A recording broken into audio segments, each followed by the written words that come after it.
Allume la science. C'est une des nombreuses manières d'essayer de comprendre l'homme. Eh bien, imagine que toute forme de vie sur Terre meurt instantanément et que chaque molécule de ton corps explose à la vitesse de la lumière. Une sorte de relativisme absolu. Inversion complète de la charge des protons. La Terre va entendre ces mots. Allume la science.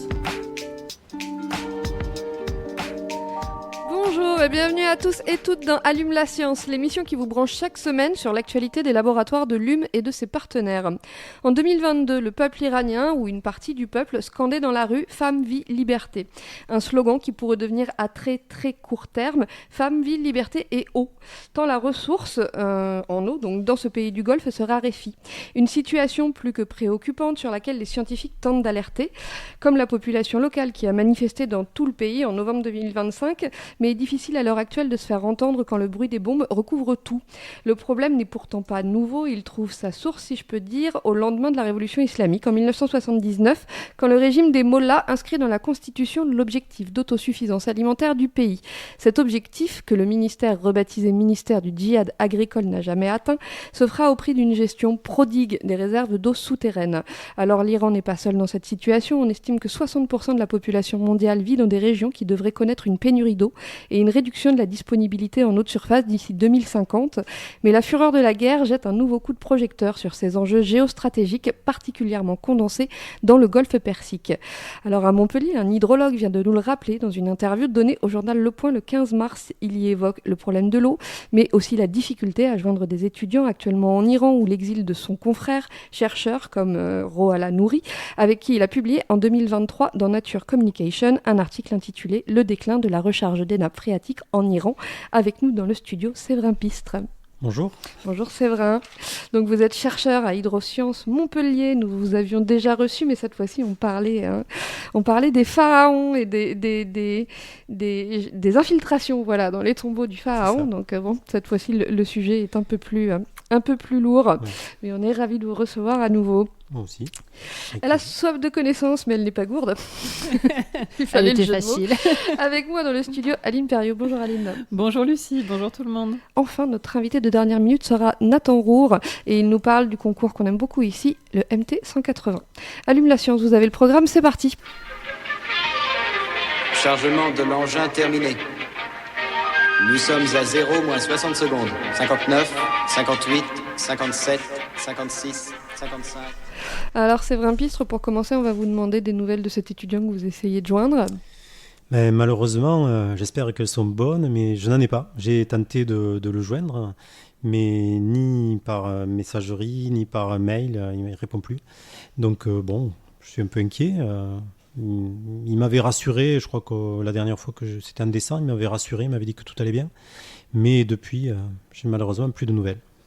Alors on va parler aujourd'hui donc de ce très beau pays qu'est l'Iran, même si la situation aujourd'hui ne fait pas rêver. On en a une idée très vague, je pense, en Europe. Vous y êtes allé. Est-ce que vous pouvez nous parler, nous décrire assez rapidement le climat et les paysages qu'on trouve dans ce pays ? Alors on ne se rend pas compte, mais c'est un pays très contrasté. Par ses altitudes, puisqu'il y a des plaines extrêmement arides, notamment au sud-est de Téhéran, mais au nord de Téhéran, il y a un sommet, c'est un volcan éteint, même s'il y a encore quelques fumerolles, qui est très, très sympathique à gravir. C'est le Damavand, c'est le plus haut sommet du Moyen-Orient, qui monte jusqu'à un peu plus de 5600 mètres, qui est enneigé une bonne partie de l'année. Et plus au sud-ouest, on y a la chaîne de montagnes du Zagros, avec des paysages là aussi fantastiques. Donc c'est un pays qui est magnifique et qui est très agréable quand on est géologue, parce que comme il n'y a pas beaucoup de végétation, c'est un pays quand même qui est aride à semi-aride, on voit toutes les couches. Donc on a l'impression d'être fort en géologie assez facilement. Voilà, voilà. Alors on va parler de ces ressources en eau. Déjà, est-ce qu'il y a beaucoup de réservoirs d'eau naturelle en surface en Iran ? Il n'y en a pas énormément. Il y a quelques lacs naturels. J'allais dire, il y avait quelques lacs naturels, mais certains ont été asséchés, certains ont été surélevés par des barrages qui sont venus renforcer un lac qui était existant. Et puis, il y avait des plaines avec des zones humides qui, pour la plupart, se sont asséchées depuis 20-30 ans déjà, en raison à la fois de l'activité humaine et du changement climatique. Alors, on va s'intéresser du coup, comme dans votre publication, aux réservoirs souterrains qu'on appelle des aquifères. Est-ce que vous pouvez nous décrire un petit peu ce que c'est qu'un aquifère, comment il fonctionne et comment il se recharge en eau dans les processus naturels? Un aquifère, ça vient de l'étymologie aquiferos, acqui l'eau, féros porter. Donc ça veut dire que c'est une roche ou un ensemble de roches, un ensemble de couches qui vont être forcément capables de stocker de l'eau, mais aussi la laisser circuler. Parce que dans aquiferos, il y a la notion de perméabilité. Féros, porter l'eau. Et donc ces roches vont être constituées évidemment de grains de roche, mais aussi de fissures et de vides dans lesquels l'eau va pouvoir être stockée et circuler. Cette eau, elle vient de tout simple. Alors le plus simple comme recharge, c'est l'eau de pluie qui va traverser les sols, percoler dans les premières couches pour atteindre donc ces fameux aquifères. On imagine que dessous, il va y avoir une couche imperméable qui va bloquer l'eau à un moment. Et donc au-dessus, on aura de l'eau qui va se stocker sous forme d'une nappe d'eau. Mais ça peut être aussi de l'eau qui est perdue au fond des rivières et qui va alimenter, dans ce qu'on appelle les relations rivière-nappe, de l'eau va alimenter donc ces aquifères. Et puis ça peut être de l'eau qui vient de très loin. Parfois, c'est des couches qui vont se faufiler, on va dire, dans le sous-sol pour aller vers des zones montagneuses. Ces mêmes couches, on va les retrouver en plaine et finalement, cette eau, elle vient des montagnes par la fonte des neiges, etc. Par des analyses un peu poussées, parfois, on arrive à montrer que c'est de l'eau qui a plusieurs milliers d'années entre le moment où elle s'est infiltrée par la fonte des neiges ou la pluie ou une rivière et le moment où on la capte sur un forage. Et ces eaux souterraines, elles représentent quelle proportion de l'alimentation en eau du pays ? Alors, actuellement, puisque l'Iran a renforcé, finalement, est allé chercher ces eaux pour son alimentation, pour l'agriculture, etc., elle représente à peu près 80% de l'alimentation en eau, donc c'est quand même une ressource incontournable et stratégique. Pour se faire une petite idée, dans un pays plus tempéré comme la France, c'est quel pourcentage l'alimentation? Alors, pour l'eau potable, en France, pour l'eau potable, on est à peu près 60%. Qui est déjà un pourcentage élevé. Voilà. Il faut savoir que les choix sont un peu différents. En France, ça a été un choix stratégique qui a été fait au lendemain de la Deuxième Guerre mondiale, parce que les eaux souterraines étaient moins polluées que les eaux de surface. Donc on est allé chercher les eaux souterraines prioritairement pour ça. Pour l'Iran, c'est une autre stratégie, c'est que c'était la seule eau qui devenait disponible. Alors on l'a dit en introduction, donc c'est pour tenter d'atteindre l'objectif de l'autosuffisance alimentaire que le régime des Mollahs, donc via le ministère du Djihad agricole, va mettre en place dans les années 2000 une politique agricole très prodigue en eau. Alors ils vont notamment remplacer les anciens canats persans, donc par des systèmes de forage. Est-ce que vous pouvez nous dire ce que c'est que les canats ? Les canats, c'est des ouvrages hydrauliques qui datent de bien avant le premier millénaire chez nous. Ça consiste à des galeries qui sont creusées sous la surface du sol, qui vont avoir une légère pente montante depuis leur embouchure, si j'ose dire, jusqu'au lieu de prélèvement. Et en fait, c'est une galerie qui est creusée de manière à être juste au sommet des nappes d'eau. Et donc, ces nappes d'eau vont alimenter ces galeries. Il faut savoir que la plus, peut-être pas la plus ancienne, mais en tout cas la plus longue, fait 30 km. Donc on imagine les efforts qui ont été menés à l'époque sans machine, évidemment. C'était creusé, je ne sais pas trop comment, ça paraît hallucinant, avec des puits régulièrement qui permettaient l'accès à des puits verticaux qui étaient creusés au plafond, je vais dire, de ces canats pour aller les creuser et les nettoyer. Il y a des puits qui font plus de plusieurs centaines de mètres pour les atteindre. Et donc, finalement, ces canats, qui sont des ouvrages ancestraux, ne pouvaient pas surexploiter les nappes parce qu'on prenait finalement que la partie très superficielle. Et donc, si la nappe baissait, automatiquement, il n'y avait plus d'eau dans le canat. Donc, l'année d'après, s'il y avait une année un peu plus humide, le niveau remontait. Et donc, il n'y avait pas d'assèchement sur des durées importantes des nappes d'eau qui étaient associées. Voilà. Mais la plupart de ces canats, maintenant, soit ont été détériorés par le temps ou par d'autres ouvrages humains, soit se sont asséchés. Et du coup, avec ces nouveaux forages, vous parlez maintenant d'exploitation minière de l'eau, c'est-à-dire qu'on assèche la veine, quoi. Tout à fait. Quand on parle d'exploitation minière de l'eau, voilà, ça fait référence aux minerais, en fait, des métaux. C'est-à-dire qu'en fait, on prend tout ce qu'il y a sans se poser la question du renouvellement. Voilà. C'est des méthodes de gestion, si on peut dire, qui sont maintenant, qui ne sont plus utilisées, ni même autorisées dans nos pays. Il y a des directives cadres européennes, notamment chez nous, qui empêchent ce genre d'exploitation, parce qu'on sait que c'est pas du tout durable.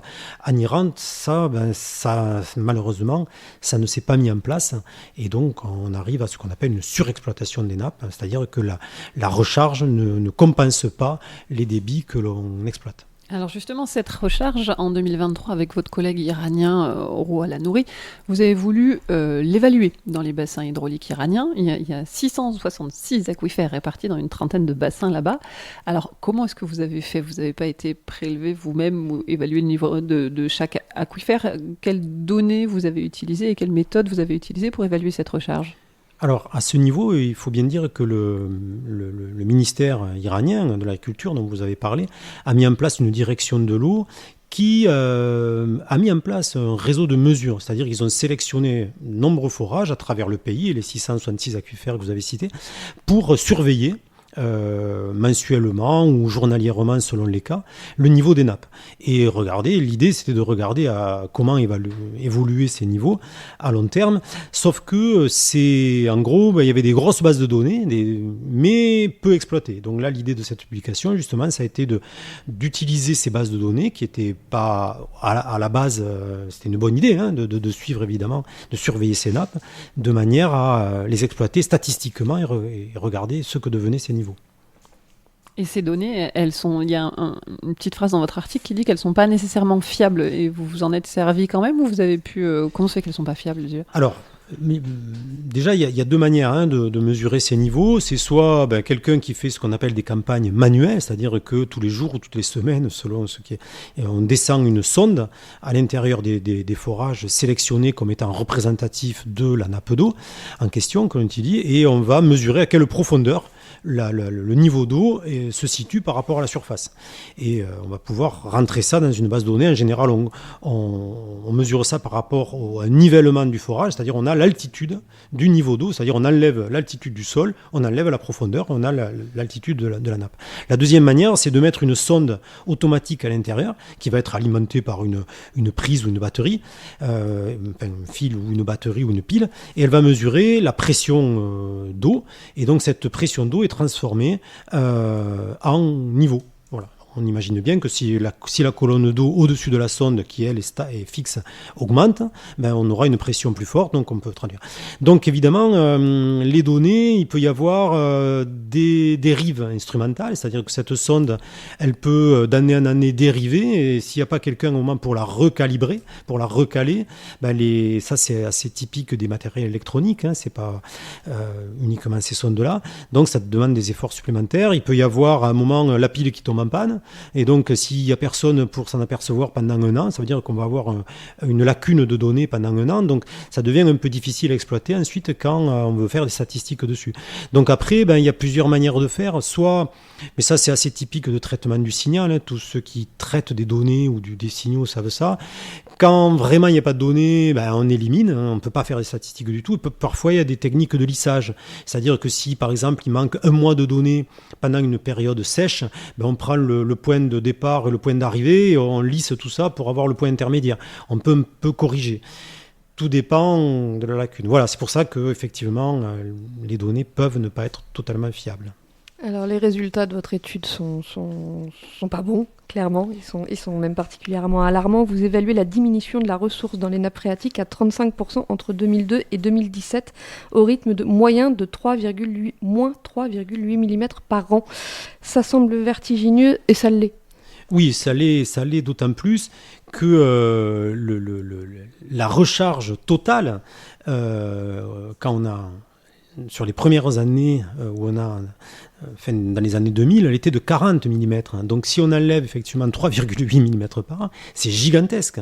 Voilà. Quand on a comme on va dire une moyenne un peu française pour faire la comparaison, quand on a des aquifères qui se rechargent de 200, 300 ou 400 mm par an, si on enlève 3 mm par an, on peut se dire que on peut corriger le tir en prenant les mesures adéquates. Mais quand on perd autant tous les ans, c'est totalement gigantesque.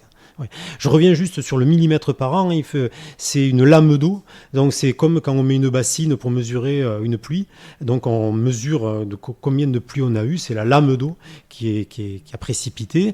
Là-dessus, il faut enlever ce qu'on appelle l'évapotranspiration après la pluie, ce qui va repartir sous forme de vapeur d'eau et d'utilisation par les plantes à travers leurs racines. Et puis il va rester quelque chose. Et bien, il y a le ruissellement. Éventuellement, il y a de l'eau qui peut ruisseler pour alimenter des rivières, etc. Et puis il y a ce qui va arriver à la nappe d'eau qu'on calibre en millimètres par an, comme ça. Alors, un des effets de ce siphonnage des nappes, c'est l'affaissement des sols. Est-ce que vous pouvez nous décrire ce phénomène? Qu'est-ce qui se passe concrètement au niveau des terres? En fait, il faut imaginer que dans ces fameux aquifères, donc juste pour rappel, l'aquifère, c'est à la fois l'ensemble rocheux et la nappe d'eau qui est à l'intérieur. Mais la nappe d'eau, comme l'eau remplit des vides, des fissures ou des pores de la roche, cette eau, elle maintient par sa pression, elle maintient la roche finalement. C'est d'autant plus vrai dans ce qu'on appelle les nappes captives. Les nappes captives sont des nappes dans lesquelles la partie superficielle n'est pas soumise à la pression atmosphérique, elle a une pression plus forte que la pression atmosphérique. Donc il y a une pression qui est forte, qui va maintenir les terrains. À partir du moment où on va exploiter la nappe, notamment on va abaisser fortement le niveau de cette nappe, on va diminuer la pression qu'exerçait l'eau sur la roche, et donc la roche va s'affaisser, et ça va se traduire en surface par un affaissement des sols, ce qu'on appelle en termes techniques une subsidence, c'est-à-dire on a des terrains qui descendent, voilà, et dans certains cas, assez souvent, en fait, ça s'accompagne de petits séismes, d'ailleurs. Voilà, parce que les roches se réajustent en fait. Alors, avec tout ça, en Iran comme partout, on fait face au changement climatique qui lui aussi impacte la ressource en eau. Comment ça se traduit là-bas, ce changement climatique ? Alors, le changement climatique, il est à plusieurs niveaux. Les deux paramètres clés, c'est évidemment la température.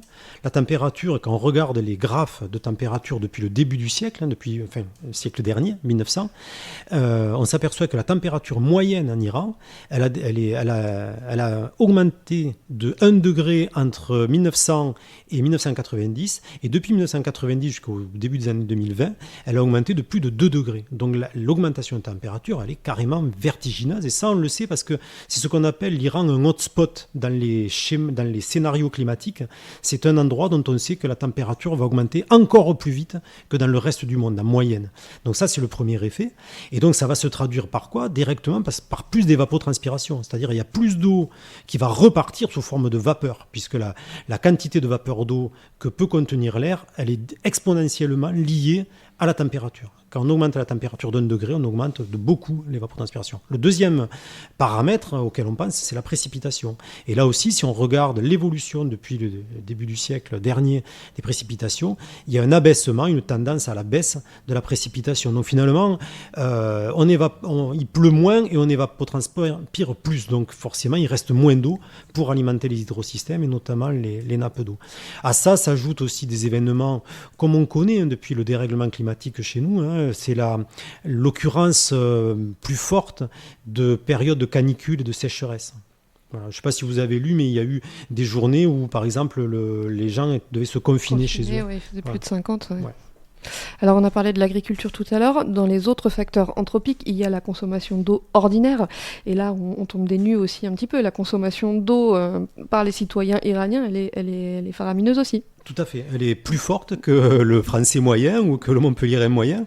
Un habitant de Téhéran consomme quasiment 3 fois plus qu'un montpelliérain. C'est gigantesque. Et ça, c'est lié à la fois à, je dirais, des habitudes ou une culture qui n'est pas encore ancrée, et puis aussi à une mauvaise gestion, notamment des réseaux d'alimentation en eau. C'est pris en compte dans la consommation générale en eau potable. On estime que c'est au moins 40% d'eau d'eau perdus sur les réseaux d'adduction. Voilà. Là aussi, en France, on a depuis le Grenelle de l'environnement, il y a des normes, des réglementations qui font que les gestionnaires sont pénalisés s'ils ne rénovent pas leur réseau. Donc voilà, il y a des choses qui sont mises en place et on a vu les réseaux largement s'améliorer. Et dans un État qui n'a pas les ressources ni administratives, ni financières ou politiques comme l'Iran, ça ne s'est pas mis en place et donc les réseaux se dégradent et c'est énormément de pertes d'eau. Alors cette crise de l'eau, finalement, elle concerne d'autres pays du Golfe, et il y en a comme les Émirats arabes unis, le Koweït ou le Qatar, qui ont opté, eux, pour des usines de dessalement de l'eau. Est-ce que c'est quelque chose qu'on a mis en place aussi en Iran ? Très peu, pour l'instant assez peu. Alors peut-être parce que les pays du Golfe étaient encore plus arides et avaient de plus forts besoins d'eau pour, disons, transformer leur dollar en tourisme et faire venir, on connaît Dubaï, etc. C'est pas l'image que l'on a de l'Iran. L'Iran a mis en place quelques usines. C'est des installations finalement assez secrètes. On s'en aperçoit avec la guerre, puisqu'on voit bien que là c'est le talon d'Achille finalement des pays du Golfe. Ils ont une peur bleue. Ils ont été bombardés coup ce week-end. Parce que l'Iran a bien compris que là, il y avait un enjeu fort.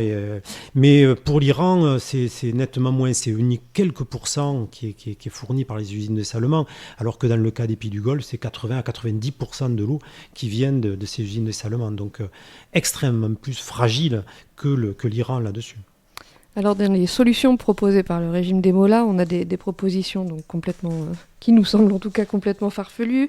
On a eu la proposition du président de déplacer la ville de Téhéran. On a l'ensemencement des nuages. Alors bon, tout ça, c'est pas très sérieux, on est d'accord ? Non, ça marche pas trop.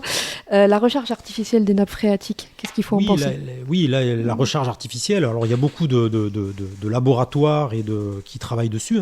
C'est vraiment un procédé auquel, je pense, on peut accorder une certaine crédibilité, si tant est qu'on le mette en place de manière raisonnée, raisonnable, réfléchie, et il y a une large part qui est encore du domaine de la science, parce que c'est vraiment pas évident de trouver la bonne localisation, de pas colmater les filtres pour injecter cette eau. Ça se fait, notamment vous parliez des pays du Golfe, ils ont développé des aquifères totalement artificiels où ils injectent de l'eau, des gros volumes d'eau issus de dessalement, notamment pour avoir des réserves stratégiques au cas où un missile ou plusieurs missiles, évidemment, mettraient à mal leurs installations. Mais oui, il y a forcément des choses à faire. Ça se travaille. On peut imaginer de l'eau de barrage qu'on réinjecte ou de l'eau lors de fortes crues de certains fleuves. On détourne une partie de la crue pour l'injecter. Mais voilà, il faut trouver des systèmes d'injection. On peut imaginer même de l'eau domestique, de l'eau usée, une fois traitée, que l'on réinjecte. Mais il y a tout le problème, évidemment, des charges bactériennes à résoudre, etc., de traitement. Il y a pas très loin d'ici des collègues qui travaillent sur un site expérimental non loin de Perpignan, qui est très prometteur. Mais pour l'instant, c'est des tout petits volumes que l'on injecte. Mais oui, il y a des possibilités. Et alors ce déséquilibre que vous avez mis en évidence dans votre publication entre la recharge et le prélèvement des eaux souterraines, donc là vous l'avez documenté, mais en fait c'est quelque chose qu'on sait depuis les années 70, ça fait plus de 50 ans.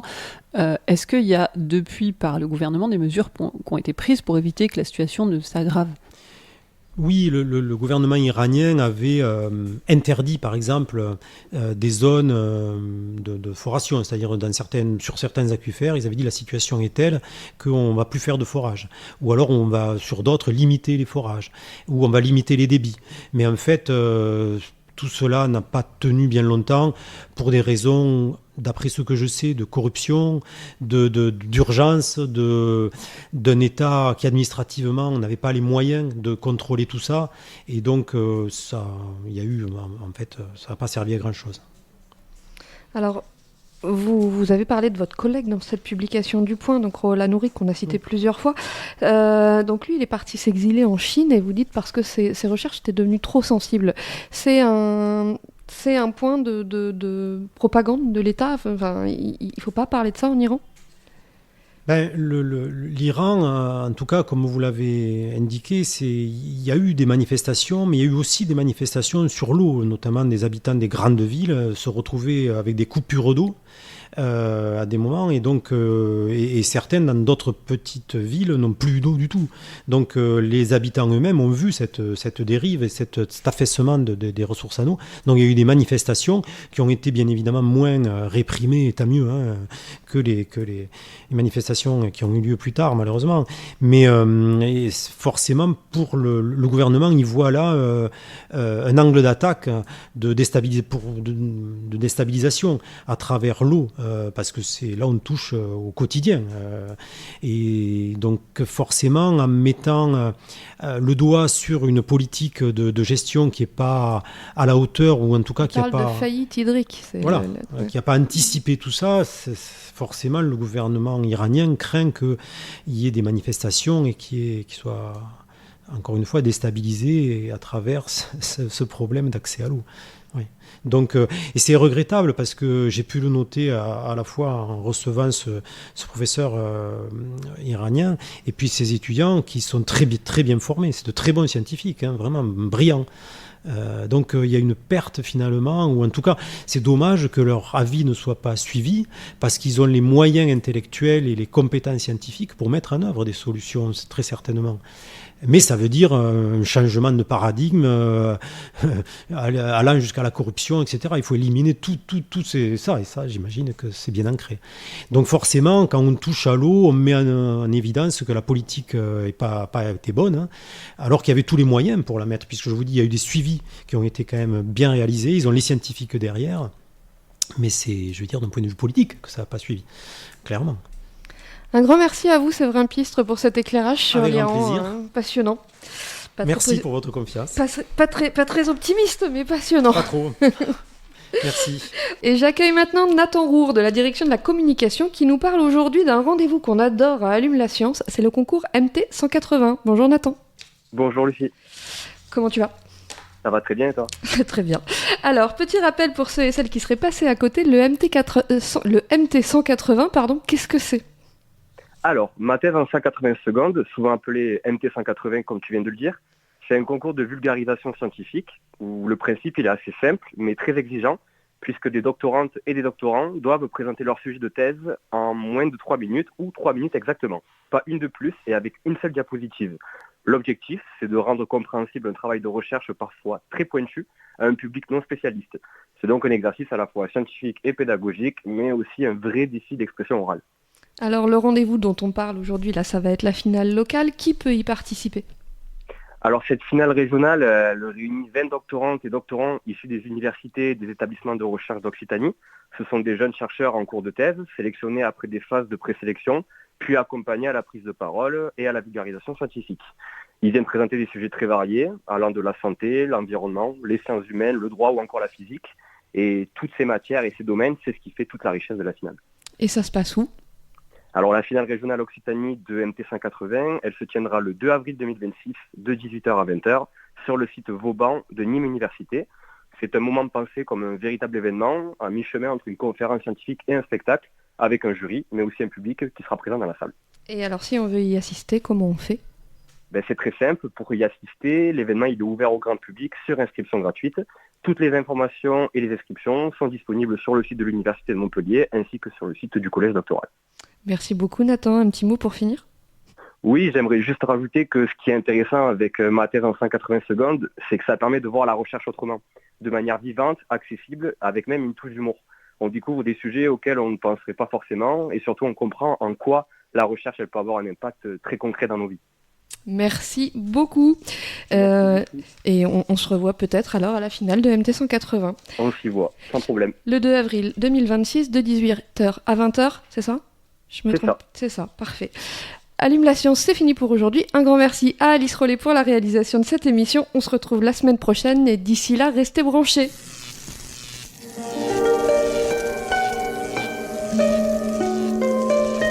Allume la science.